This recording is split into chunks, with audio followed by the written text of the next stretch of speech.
Siapa nama tak, Bu? Daswati.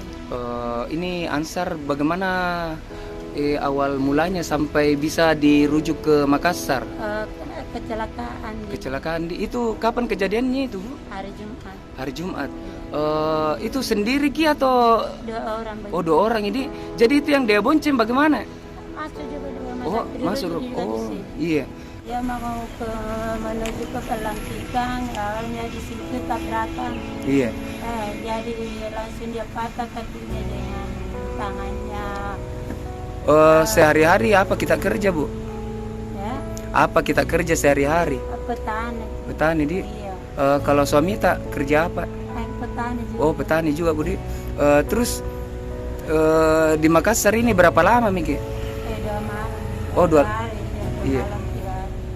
Iya, dirujuk dulu di Lanto, baru turun di Makassar. Oh, dirawat dulu di Jeneponto di. Lanto, iya, di Berapa lama di sana itu, Bu? Nah, ya, di. Susalatnya di Jeneponto, jadi dirujuk ke Makassar. Oh, nah.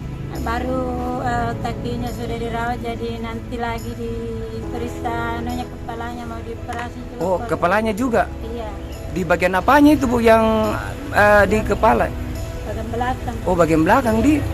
Bu, ini ada titipan dari VVP Harapan 500.000 ini, Bu, buat bantu-bantu selama di Makassar, Ki. Terus rencananya apa lagi nih, Bu, selama di Makassar, Ki? Apa lagi tindakannya dokter ini setelah operasi kaki? Anunya kepalanya. Oh, kepalanya lagi, Bu, di. Mau diperiksa kalau itu dioperasi juga. Kalau suami tak, Bu, ada jadi Makassar? Tidak ada di Jeneponto. Oh, di Dia ada Jeneponto. anak pada. Oh, berapa nata, Bu? Ya, Berapa nata? 4 orang. 4. Jadi yang ikut ke Makassar ini berapa orang, Bu? 2 orang. Yang pertama dengan yang kedua, yang ketiga dengan yang keempat tinggal di rumah itu dijaga sama bapak. Oh iya. Makasih banyak, Budi. Semoga bermanfaat. Amin.